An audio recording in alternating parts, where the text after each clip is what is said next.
আমাদের এই দাবি, যেটা সবাই প্রত্যেকেই জানে, যে 9ই আগস্ট আরজিকর মেডিকেল কলেজের সেমিনার হলে যে মানে নক্কারজনক হত্যাকাণ্ড হয়েছিল, শুধু নক্কারজনকই বলবো না, প্রচণ্ড মানে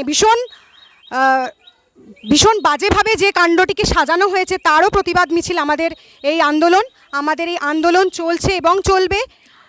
তো সবাইকে আমাদের তরফ থেকে যে আর্জি জানানো হয়েছিল জুনিয়র ডক্টরস ফ্রন্টের আহ্বানে, যে প্রত্যেকে এই মিছিলে আসবে এবং এই কর্মসূচিটাকে প্রতিফলিত করবে, সেটাই আমরা এখানে করছি।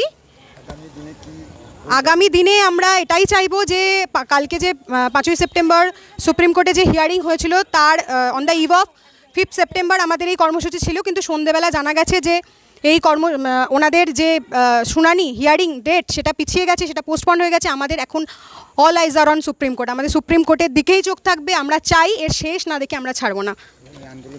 আমাদের এই